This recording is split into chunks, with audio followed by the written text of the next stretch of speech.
Vela lom na kazonga anuam lam apiang kapantrina lim na thuruk char chua katum lain kanun kong kalo bo ani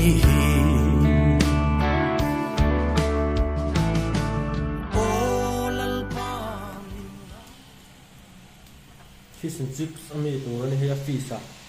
ani kan slice pana chanju hi ki kan ti pan hian le lama chun thang lu tuk tu ta bo ka sauce khana chi ne ve deu ni kro o te ti ra de la ya kan khel de thap thapa a te de chu te li har ve deu ei thea sẽ để có hi căn bị khắp khắp ngoài apu một màn tóc khá chôn để đâu ạ chôn sen sâu để có khá lâu nó về được thế các bạn hắn sôm tủ lái mấy nhẹ được nó còn ạ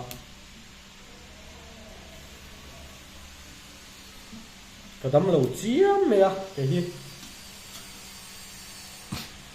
với là tấm về để chi à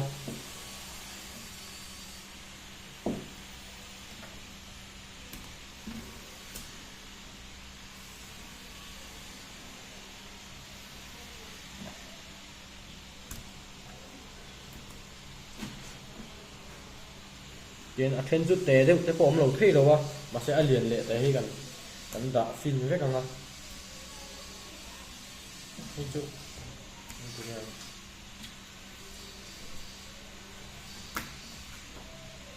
kan man hi basafi sania aru nei lo ani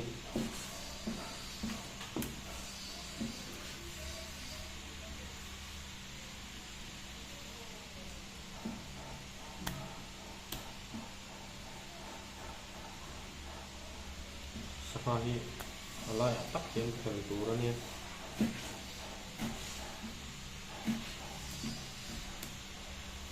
trong cắm cái thiếu là wa trong cắm khiểm thế có ngay lâu mà để cho fish and chips can xiêm đàn ăn hay đi kitchen aizol amiten cái gì cốt amiten can xiêm đàn chin ani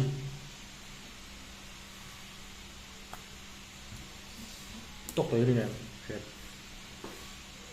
no.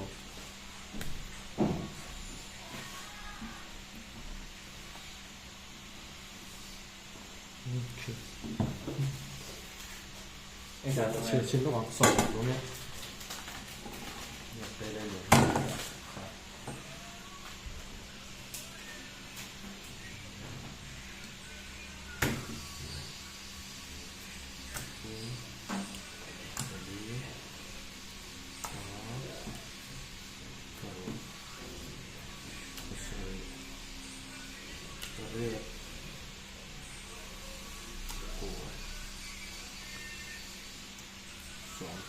Chỉ vết khâu không? Thật quá.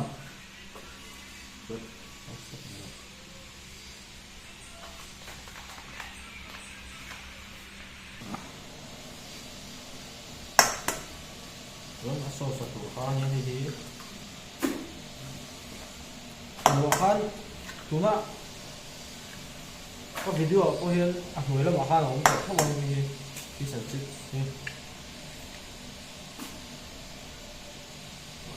Karon dak mun le ania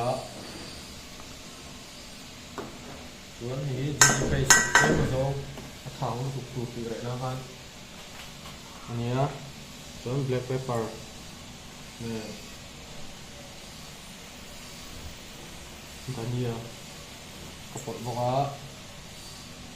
chicken powder ne chuan corn flour các cụ đi mất thì mấy các cụ thi ăn bàn xuống rồi á cái nóng lâu như tóc mẹ lệ thấu không ai đâu cái nào mẹ đa anh lệ à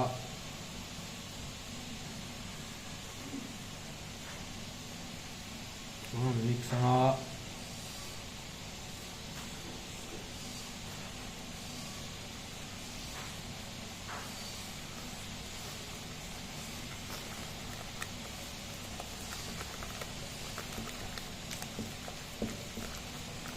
tấp hiền này vera vâng rồi mong cái này tên nấm lâu nhỉ chỗ này hi mustard sauce anh ấy cái cần để nuôi bột ngọt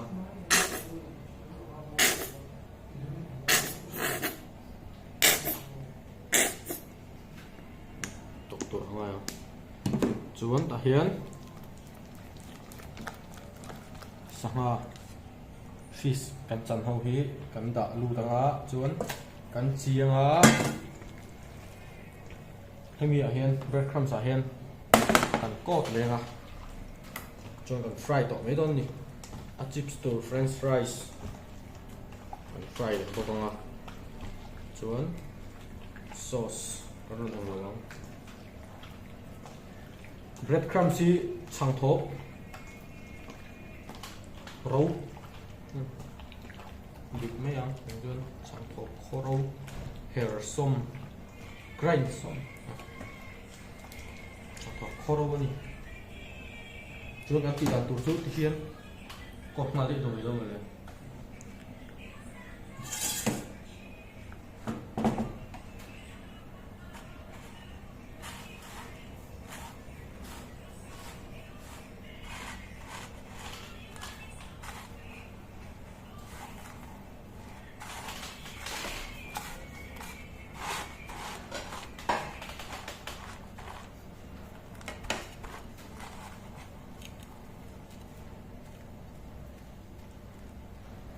hiện tại cái người ta làm cái thì xem ruột được không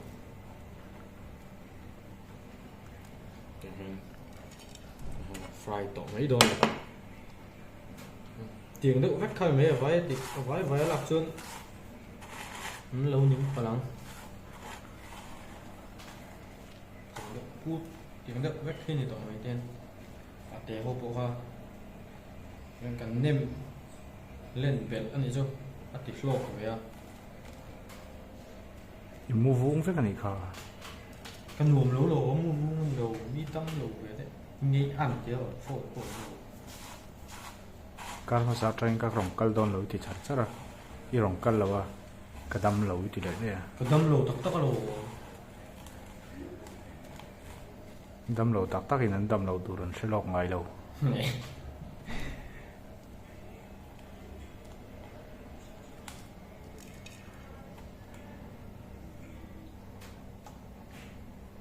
đến à tế hộp cô họ tiền à vật tế ô căn tỷ tế cô họ cái tiếng là làm bột này rồi này đến ăn liền nên nhân portion này là han lâu tóc về lệ chia mấy nè thế mấy ông pha giúp căn tỷ được cái cô họ thì tất cái chỗ này yang phải là ai mail cho dọc hết mấy khâu dọc lắm camera hi light sun focus là hi địch được tua xuống yang phải là poron ding se angau phet phet thang xuống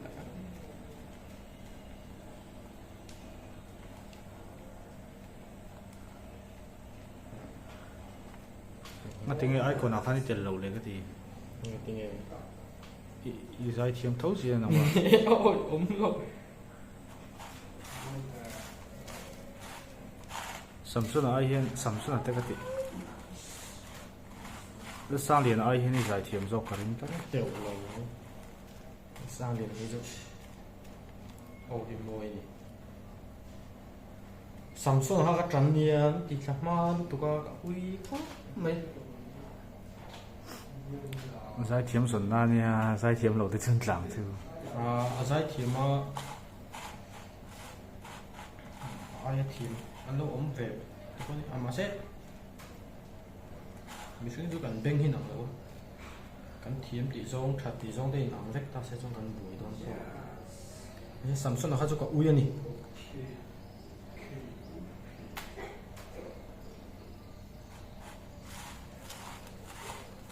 นี่สารพัดเทียนหารอนสักแต่ครับว่าหันเราคุยตักกำมูช่วยให้ลงกันเรียกไม่ต้องมันเดี๋ยว อันนี้เลยต้องมาประเทศนาโทเต้นเนี่ยประเทศละสักอีกไอ้ท่าก็อีหมูช่วยเจอทุกสวยเต้าแม่ ผมเลี้ยงเลย ผมเลี้ยงสวงเมียเรา โอ้กาแฟเต้นสุดราคา อุณเอาเต้าฟิลเราที่กัน ราคากาแฟโทษ กับเรียละปนอุณเอาเต้าฟิลเราที่กัน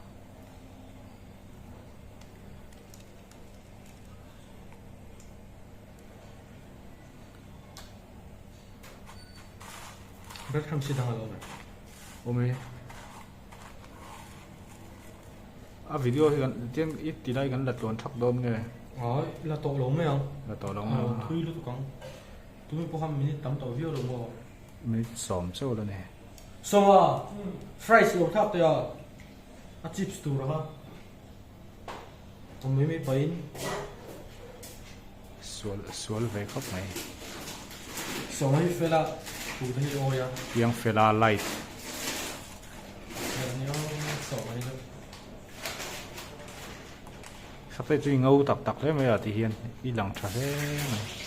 ก็ดำรงว้างอย่างตลอด ก็มิดล่องเลยก็ไม่รอที่หลังเราเนี่ย บ้านสวย ประเทศเฮียนมีเราเสียมเราปุยเจี๋ยงอกันที่หมูที่ อันตรายเราเคยยืนนี่ กันที่หมูที่อารีลนี่ เดี๋ยวนะเช่นชัวใส่ชีอันเลียนปุ๋ยให้อันเลียนที่พวกผมโดนให้อันเลียนคราวนี้ เรื่องกังสังละ อันเลียนที่พวกมังอ่ะอาเตที่พวกมังมาใช่ค่ะอาเตเนี่ยกันตั้งที่ซึ่งเนี่ย ตัวนั้นมีฟิชไอ้ท่านหมายทางเขาอุจกไปเลยอันนี้ อันทุกมื้อว่าอันนี้ใส่ละเห็นอาทีมเสียงตัวก็ละใส่กันละเห็นเอามา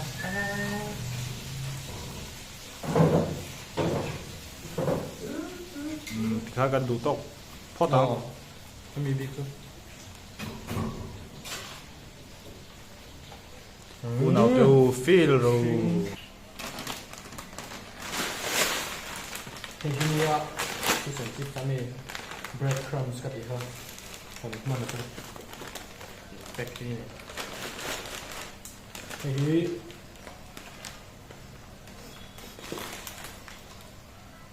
จะนี่สมรีปฐุมมันอันนี้ให้แพ็กขัดที่อักโลอันนี้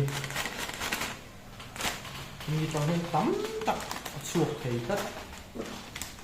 จนอันเดียวเรียกว่าอันบุญสาหัสเขียนกันอันบ็อกซิ่งอ่ะนี่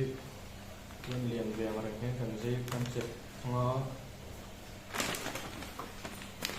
ล้วนตั้งกันอยู่แล้ว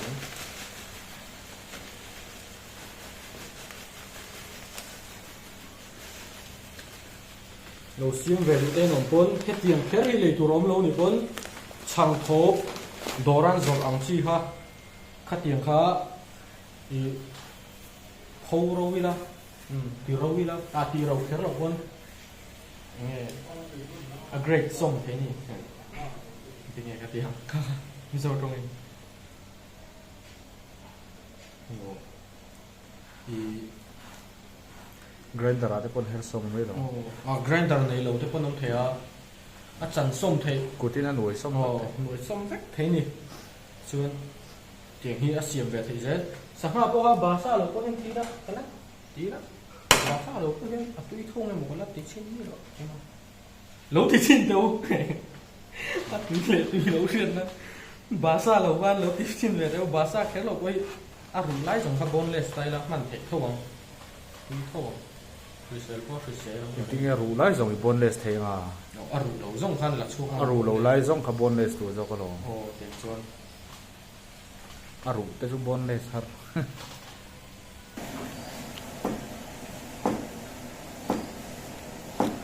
เอ็งตัวนู้นโซ่สมีตัวนี้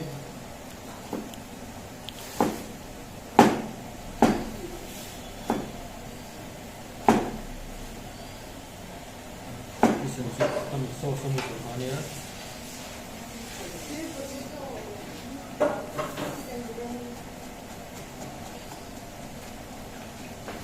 kan slice kota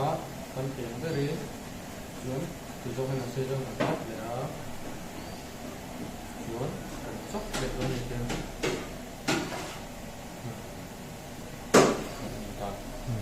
chop le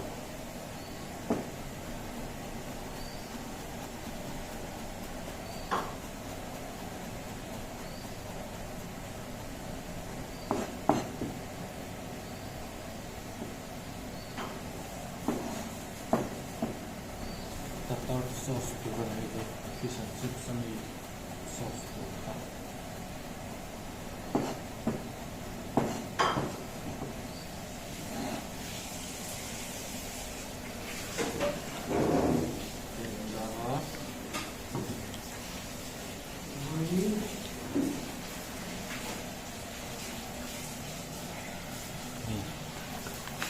Mayo.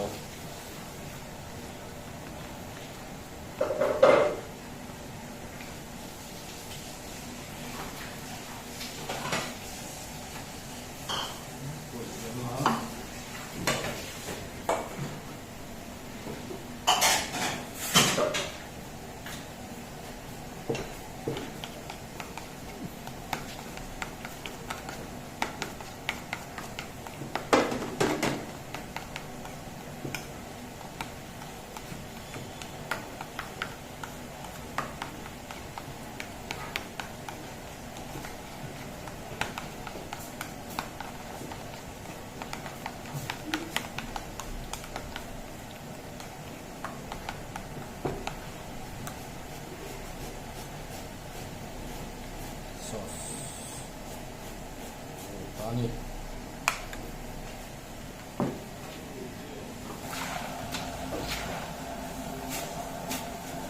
Ini chips satu kan ya.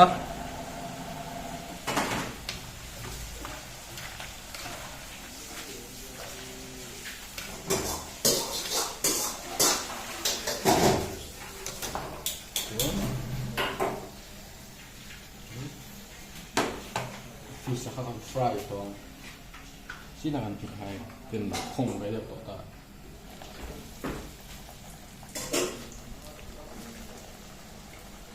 สภาพที่มีมากกว่าเลยอ่ะสมัยที่เต้สว่าองค์ตัวละเสียงที่เราเนี่ยเราขึ้นมามีมากกว่านี้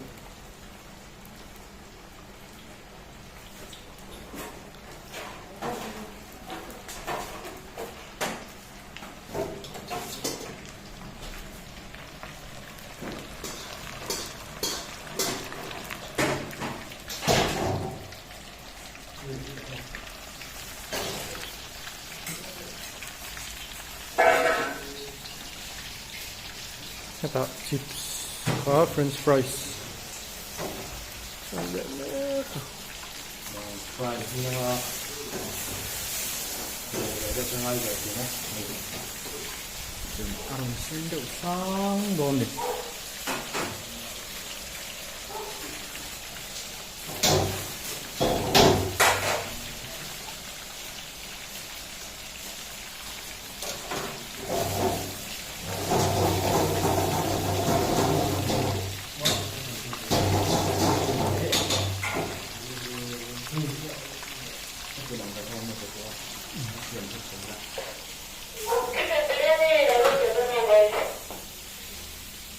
Mà hiền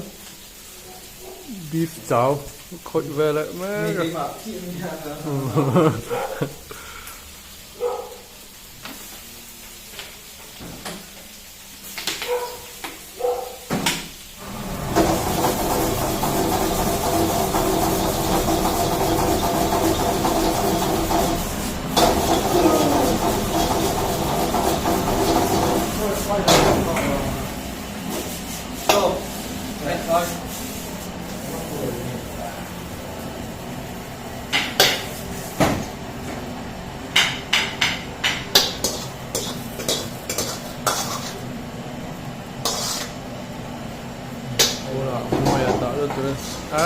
tạo tôi thắt lâu nay thì hay là mà fry lại sát sát à thôi tụi ba hin nộm sắm vắt rồi ạ đâm cor là đâm chiang chia rồi chung đi là cô là sixer sát kẹp đâu này môi cậu khóc này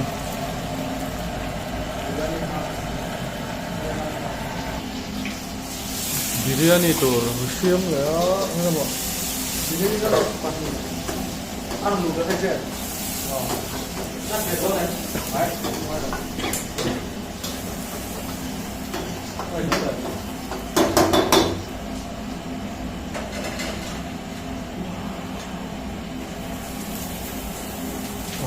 ta hen fish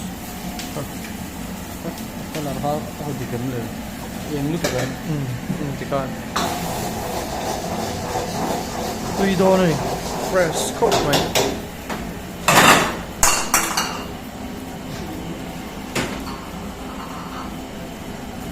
hai biryani masala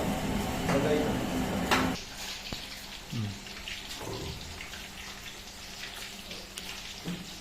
Bien, así está tu ha, lo tiene ha, para tomar un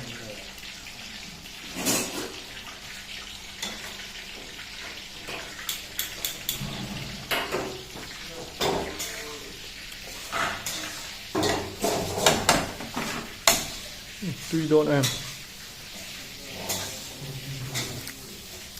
French fries này hay luôn hết là mọi hiền fish à fry meka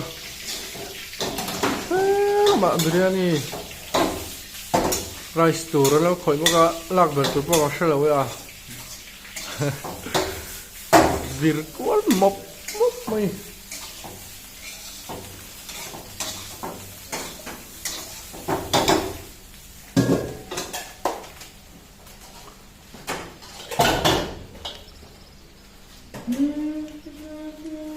gravy về là lọc chugin là mà hậu tu pa in fry sao thắc tel sa te zuk zen vel mai mai ni bon lut to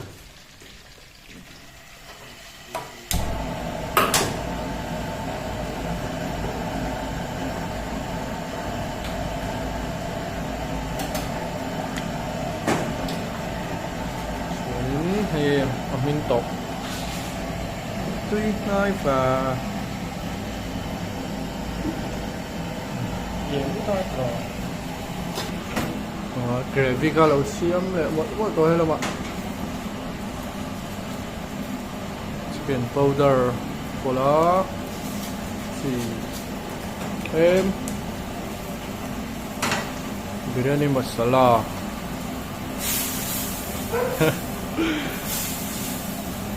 ui không mấy nè garam rồi à biryani masala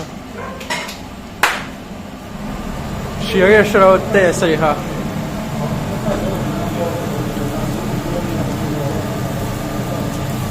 butter